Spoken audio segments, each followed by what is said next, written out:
CJRed presents Accidental Proposal by CJRed.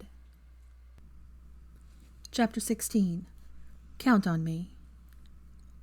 Hermione was discharged from the hospital after dinner and gratefully made her way to the dormitory, where she found Ginny sitting on her bed looking forlorn. Hermione sat down next to her and looked over at Pansy, who was on her bed, watching the redhead with a worried expression. "We broke up," Ginny said finally, her tone angry. Hermione looked over at her friend, and then back to Pansy, who held up a letter. "He broke up with you with a letter?" Hermione asked, amazed. "Harry did that." Pansy nodded and floated the letter over to Hermione, who snatched it up to read it before she let out a cry of shock. "I will skin him alive," she threatened angrily. Pansy snorted. "Is that a Muggle thing? I like it." Ginny cracked a smile and then sighed. "We had a pretty awful fight, Hermione." Pansy nodded. In front of Skeeter, of all people. Hermione groaned. Harry hated publicity, and would take it really hard if Skeeter had written anything. "What was the fight about?" Hermione asked, trying to piece this all together. Ginny sighed, tears leaking out of her eyes. "It boiled down to the fact that Harry was jealous of Blaise, of all people."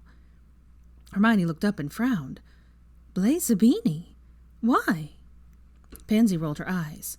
"He was flirting with her at breakfast. Standard Zabini tricks that we all ignore." Ginny shook her head, wiping out her tears. "It wasn't just Zabini, though. He made a rude comment about me sitting at the Slytherin table, tried to pull me up over to the Gryffindor table." Hermione flinched and made a face, and Pansy nodded along. "He was a real prat about it. Childish, really." Hermione nodded. "And I'm sure that Ginny wouldn't take that kind of treatment quietly," she said ruefully. Ginny snorted. "Of course I didn't. He yanked me up from my seat and started screeching at me before I had finished my first cuppa. I told him right off." "Loudly and with distinction," Pansy said with a small smirk. Ginny sighed tiredly. "I didn't realize that Skeeter Troll was within earshot." Hermione put her hands over her eyes. "Oh, no. I see where this is going." Pansy let out a dark chuckle. "Yeah, well, he started yelling back at her, and Blaise got upset. He might be a flirt, but he has a pretty deep code of honor. You don't manhandle or yell at witches." Hermione peeked through her fingers. "Oh, bugger." Ginny sobbed. "He was brilliant, actually, which makes me even angrier." Hermione looked over at Ginny in surprise. "Yeah?" Ginny nodded firmly and scowled at the ceiling. "Blaise is a womanizing rake who treats witches better than my hero boyfriend. There is something very wrong with that. Harry hadn't flued me in weeks, Hermione. He'd only been sending letters once a week and 2 sentences long. He's going to be playing Quidditch instead of taking me on our date to Hogsmeade this weekend. He still had the audacity to yell at me in front of the entire Great Hall about where I choose to sit and then accuse me of cheating on him. That's just so wrong." "He said that in the Great Hall?" Hermione asked, appalled at her best friend. Pansy made a rude noise and nodded. "That he did." Hermione moaned. "And Skeeter heard it all." Ginny nodded, going a bit green. "I'm sure she will break the story tomorrow after she regales us all with your torrid engagement." Hermione closed her eyes, shaking her head in disgust. "She will. I'm sure she will. Oh, damn it. Why do Harry and Ron need to act like such gits?" Pansy sighed and sat up. "Well, Ginny, you are better off without him." Ginny sighed. "I know that's what I should think, but I have spent most of my life in love with that great big obnoxious prat." Hermione let out a small sigh and hugged her friend. "Maybe you two just need a break. You know I love Harry, but no one will argue with the fact that he is in the wrong here and hasn't been appreciating you lately." Pansy nodded. "Exactly. If and when he does come crawling back to apologize, you can consider forgiving him, but this wizard is not worth your tears. Let's get smashed and figure out who you should date next." Ginny looked over at Hermione, who smiled. "Go on. I'm exhausted, and I want to try and catch up with Draco. He was sending an owl to his mother." Pansy's eyes went wide, and she walked over, grabbing Ginny by the hand. "Let's go take over your room. I will provide the fire whiskey. Wine won't do for this occasion." Ginny nodded and hugged Hermione before she left with Pansy. The Slytherin gave Hermione a small, assuring nod that she interpreted to mean that she would take care of Ginny. Hermione let out a small sigh of relief, as she was definitely not up for drinking tonight, and headed out to the common room to go and knock on the boy's door. She hadn't seen Draco since the interview, and she was worried. Draco sat on his bed, reading the letter his mother had sent back and scowling. Theo was sitting on his bed, impassively watching his friend's face. "She wants to meet her," Draco said angrily. "She wants her over to the manor to have tea, and will probably act like she wasn't tortured and almost killed in our drawing room. She is insane." "She's your mother, mate," Theo said quietly. "And regardless of your faults, she loves you. Hermione is to be her daughter-in-law." Draco snorted and tossed the letter down. "You read the letter. She is acting like Hermione is the little lost not princess, and that is just wonderful that I snatched her up. It's sickening." Theo nodded. "A bit strange, I suppose, but not unexpected. She is just going to pretend that Hermione Granger never existed. Simpler that way." "That's wrong, Theo. She is the same witch." Theo raised an eyebrow. "You still call her a mudblood?" Draco flinched. "Of course I don't, and I haven't called her that since 5th year, Theo." Theo sighed heavily and spread her hands out in surrender of a point. "She can't be both a mudblood and a pureblood, Draco. Not to your mother." Draco ran a hand down his face, agitated. "Can you stop saying that word?" Theo nodded and then grimaced. "Look, Draco, you know I will support you if you want to cut ties with your family, but I think you should think this through, mate. Your mother hasn't been all there during their trial with your dad shipped off to Azkaban, and your mother now under house arrest. She might need some support." "Hermione doesn't deserve to be treated the way they will treat her." Theo winced, but spoke with authority. "Draco, Hermione is stronger than both of us combined. She faced down your aunt and never broke. She will have no problem keeping your mother in check." "But she shouldn't have to," Draco said angrily. Theo closed his eyes and leaned his head back on the headboard. "Damn right she shouldn't. But you obviously mean something to her, so she will. Just talk to her about it." Draco sighed. "I don't want to dump this on her lap. Not before we have even had our first date. Merlin, Theo, this is a lot of heavy shite, and we haven't even kissed properly."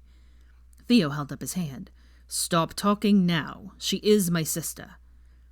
Draco threw up his own arms in exasperation. "I am marrying her, Theo. We will have to kiss." Theo grimaced and stood up. "And on that note, I am going for a walk. My advice still stands. Talk to Hermione." Draco growled and laid back on his bed as Theo left, slamming the door. Some fucking friend.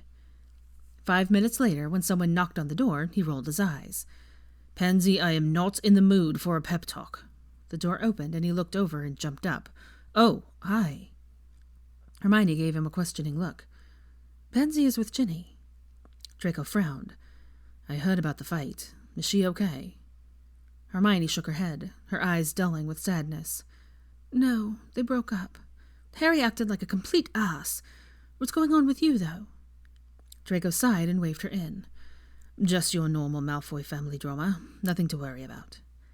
Hermione frowned at him and walked over, sitting down at the end of his bed, studying him.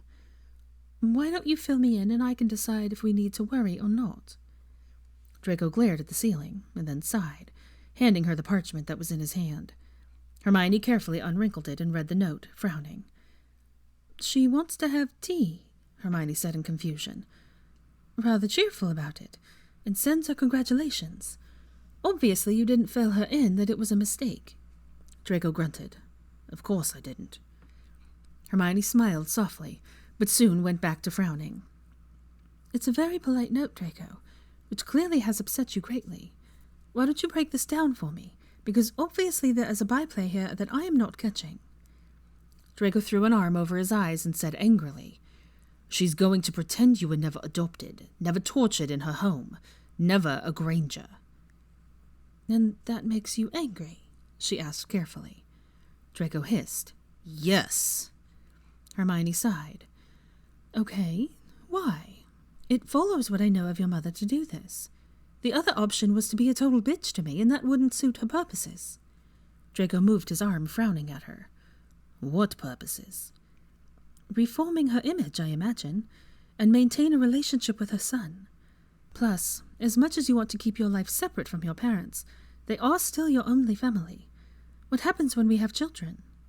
"Nothing," Draco said firmly. Hermione sighed. That's not logical, Draco. I can agree that we will need to be cautious, but they are your parents. I hate them, he spat. Hermione looked sad. Well, your father was perfectly dreadful. Draco continued to glare at the wall, and she sighed, scooting up to lay down with him and hug him. Was your mother abusive too? Draco let out a long breath and then wrapped an arm around her. No, he said curtly. Well, why don't we start with her? She has to be pretty lonely stuck in the manor on house arrest with your father in Azkaban. I see no reason to not be civil. If she is rude, we can be rude back. Just like that, you can forgive her? Draco asked, clearly surprised. Hermione shrugged. Not really, no. I don't trust her, and I'm not sure I ever will, but I can be civil. Draco leaned down and kissed the top of her head, his hand tangling in her hair. I haven't been very civil to either of them this year. Hermione rubbed her nose in his side and let out a snort. Who could blame you for that? You were hurt by both of them, and they probably didn't apologize or show any remorse. My mother did, Draco said quietly. I doubt very much your mother had any control over anything that happened to you. Your father is a very strong personality, Draco. Mother just ignored it all, just like she is going to ignore all the things that upset her about you. Hermione nodded. That's probably how she copes, Draco. There was no way out for her, was there? She said in a thoughtful tone. Draco went quiet, and then said softly, No. Hermione squeezed him and looked up at him. Draco, let's give her a chance to make it up to you, okay? Just a chance. If she is awful, you never have to speak to her again, and I won't say a word about it. But I don't think we should alienate her from the start. She could end up being our ally in all of this. My mother could be our ally. Hermione nodded and rolled her eyes. She lied to the Dark Lord just to get back into the castle and find you, Draco Malfoy. Mothers will move mountains for their children. I can forgive her someday, because I could see that she loved you, and I will always respect that of her. She didn't fight the second part of the battle. Neither of your parents did. They were frantically searching for you. She put her head back down and let him think on that. It was a long time later, as she started to drift off, that Draco sighed and pulled her up against his body so that he could look her in the eye. Thank you, he said softly. Hermione was instantly awake, watching as he watched her. She felt her heart start to beat rapidly in her chest and was sure that he could feel it through her robes. His hands moved up to cup the back of her head, and he slowly sat up. She let her eyes drift closed as his lips touched hers, softly. He had very soft lips. The kiss was gentle, searching, and made her want to smile or giggle. She parted her lips and felt his breath hitch, and then his tongue moved slowly into her mouth, as if he was giving her every opportunity to break the kiss off. Hermione had been waiting for this for what seemed like forever, so instead she moved her arms up and wrapped them around his shoulders. She crushed her lips against his roughly, moving her own tongue against his and smiling as he moaned. We shouldn't do this here, he whispered brokenly, nibbling at her lower lip. Hermione sighed and tried to care that he was absolutely right. If Theo walked in, there would be hell to pay. Just then, he bit her lower lip and kissed her again, and she forgot to care. Suddenly, she was on her back, and he was leaning over her. Her eyes flew open, watching as he looked at her, his face flushed. Then, as he lowered his head and kissed her again, and she gripped his platinum hair in both hands. He was a very good kisser. Not too aggressive, but also not passive. He also took his time and didn't slobber. Ron, bless him, had been a slobberer. She sighed into his mouth and moved to kiss along his jaw. Why have we waited so long to do this? Hermione asked in a groan as he nibbled at her earlobe. I have no idea, Draco said sincerely, his breath tickling along her neck. Hermione let out a giggle that quickly turned into a moan and pushed his robe off his shoulders, watching as he shouldered out of it. She played with his buttons as he kissed across her neckline and back up to her mouth. His next kiss was much more intense, and she felt herself starting to burn and shift under him, wrapping her leg around his and pulling at his hair tighter. The next time he broke the kiss, she shrugged off her own robes and wrapped her hands around his neck, pulling him back down and kissing him feverishly. His hands moved to her buttons, and she let out a quiet moan of relief as his hand moved into her shirt, trailing lightly over her collarbone and leaving a trail of fire. "Oi!" they heard. They jumped apart, and Hermione groaned in annoyance. "Blaze!" she said, tossing a pillow at him as Draco slumped in relief. He had jumped off of her and out of the bed at the interruption. Blaze grinned at her. "Well, well, well, sweet little Hermione, you hussy. What are you doing kissing my mate in my dorm room?" Hermione growled and sat up. "Just what it looked like. Kissing him.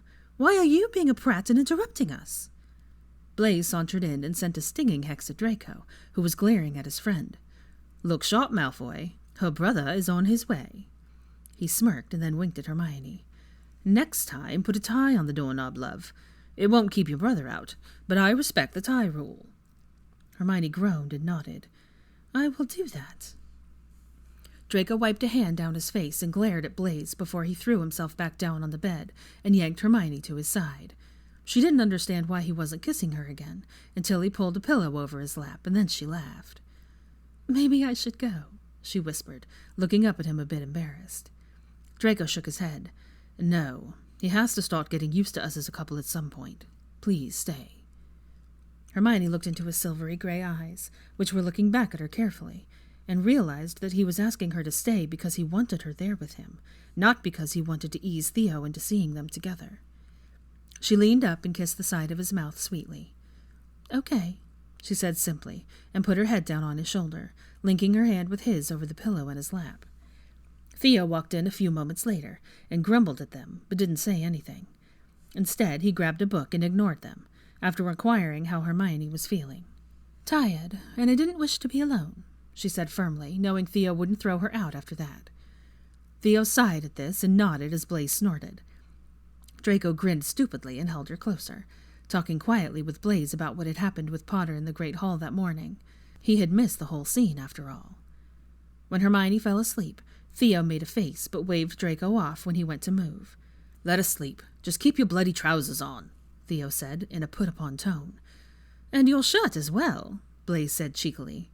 Draco glared at Blaze and nodded at Theo, settling down to sleep with Hermione in his arms.